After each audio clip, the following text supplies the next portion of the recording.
همین وقت یکی از استادان شریعت برخاست و عیسی را آزمودنی شده و او چنین سوال داد: استاد، برای به دست آوردن حیات ابدی چیکار باید کنیم؟ عیسی هم از وی پرسید: در شریعت چی نوشته شده است؟ شما از آنجا چی میخوانید؟ وی جواب داد: خداوند خدای خود را با تمام دل و جان و با تمام قوت عقل و هوشت دوست دار و دیگران را مثل خودت دوست دار. عیسی گفت: درست جواب دادی، همین طور بکن و حیات خواهی داشت. ولی او خود را سفید کردنی شده از عیسی پرسید: پس دیگران را گفته کی در نظر داشته شده است؟ عیسی در جواب گفت: مردی که از اورشلیم به اریحا می رفت به دست راهزنها افتید. راهزنها لباسهایش را دزدیده لت و کوب کردند و در حالت نیم مرده پرتافته رفتند.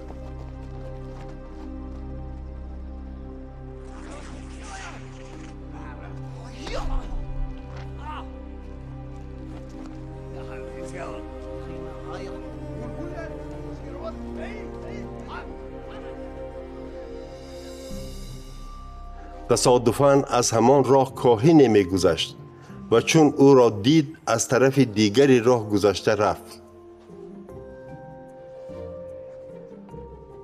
همچنین مردی از قبیله لیوی از آنجا می گذشت و چون مرد زخمدار را دید او نیز از طرف دیگری راه گذشته رفت.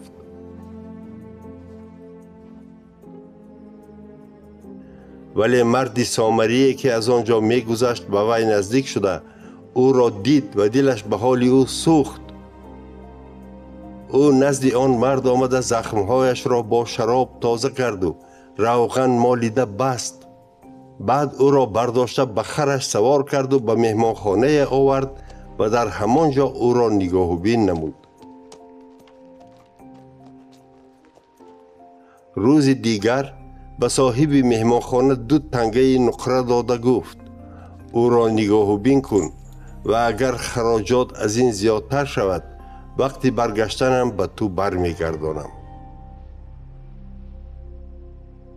به فکر تو کدام از این 3 نفر به آن مردی که از دست راهزنها جبر دیده بود محبت زیادتر نشان داد؟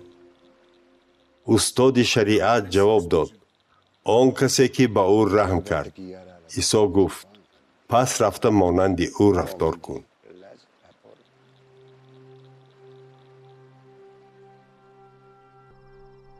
عیسی و شاگردانش سفرشان را دوام داده به دیهه آمدند. در همانجا مرتا نام زن او را در خانه خود مهمانداری کرد.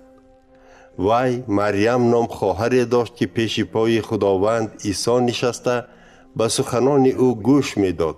مرتا که از سبب تیاری ضیافت به تشویش افتاده بود به نزد عیسی آمده گفت: خواجه‌ام، آیا تو پروای نداری که خواهرم همه کار را به سر من پرتافته است؟ آخر با او بگوی که به من یاری دهد. مرتا مرتا گفت به وی خداوند عیسی: تو غم بسیار چیزها را میخوری و ناراحت هستی، ولی فقط یک چیز لازم است. مریم چیز خوبی را انتخاب نموده است و آن را از او هیچ کس گرفتن نمیتواند.